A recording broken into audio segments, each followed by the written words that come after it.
this year, as chairperson of SANEC, I launched a special program that will reach up to 70,000 sex workers over the next 3 years. Similar programs are being planned for the LGBTI community, and there is high coverage for prison inmates through the Department of Correctional Services. The Department of Social Development is working with SANEC to address the special needs of drug users for HIV treatment and prevention. Infectious disease specialist Dr. Kevin Reeby joins us to discuss exactly how this will be implemented. Dr. Reeby, good afternoon to you and welcome. I imagine for a lot of people who've had to go through the pain of monitoring their CD4 counts really closely till it reached the government threshold will welcome this news today. Yes, absolutely. I think this is a move to implement the best evidence, and the evidence shows us that earlier treatment benefits both individuals who are HIV positive, but also has benefits for general society at large. So we talk about, and in that piece you heard around the universal test and treat, which we're now rolling out in South Africa, that there are really some significant health benefits, including things like increasing life expectancy. We've known this, right? Yeah, I think we've known this for a long time, but it's never really been certain whether it was going to be a benefit to people to treat at a CD4 of above 500 or not. And in the last year or so, we've had two important landmark studies that have really shown this benefit unequivocally. And I think it's those kinds of studies and that sort of evidence that has led to this change in policy. Well, share with us some of the attributes of those findings and exactly how there is improved and prolonged life.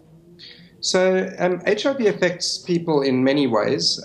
Most people are very familiar with the fact that it affects the immune system and weakens it, and people who are thus affected become susceptible to infections such as TB, pneumonia, meningitis. Now, most of those diseases occur at low CD4 counts, and so if you treat it at a CD4 of 350 or 500, you would prevent those. But what the new studies have shown is that HIV virus, just by being there, and outside of immune system damage, can cause organ damage and dysfunction. It can affect the heart, the kidney, the brain, and it's these sorts of non-infectious complications of HIV that will now be prevented by earlier test and treat programs.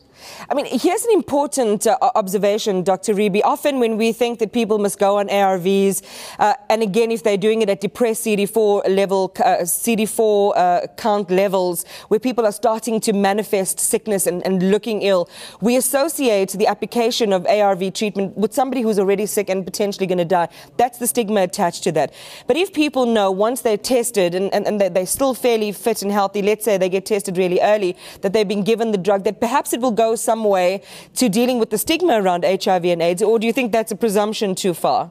No, I think that's exactly what we're hoping for. ARVs were always seen as almost a rescue. We would rescue you from a near-death situation with this treatment, but you had to get there first. And that was a terrible sort of state of affairs and terrible for people to have to go through. So I think moving more from a sickness model to a sort of health and prevention model for the effects of HIV, that's a really good thing, and I think it will help to decrease stigma in some regards. And what about the rollout itself, just practically at the primary healthcare clinics or wherever people get tested and interface with the public healthcare system? Are we prepared? Well, I think there are challenges. We're looking at moving from a situation where we have 3 and a bit million people on treatment to potentially 6 million people requiring or becoming eligible for treatment. But I think that the Department of Health has been fairly innovative in exploring ways of maximizing efficiency and looking at task shifting. So, for example, nurses prescribing antiretrovirals rather than doctors, and then differentiated models of care. So trying to move healthy people who've been treated early away from clinics. They don't really need to be in clinics. They're not unwell. All right, Dr. Reeby, thank you very much for talking to us. No doubt a welcome move that a government is adopting, and as you say, likely to change just attitudes and stigma around dealing with HIV detection. Thank you very much for your time. Appreciate it so much. Infectious disease specialist Dr.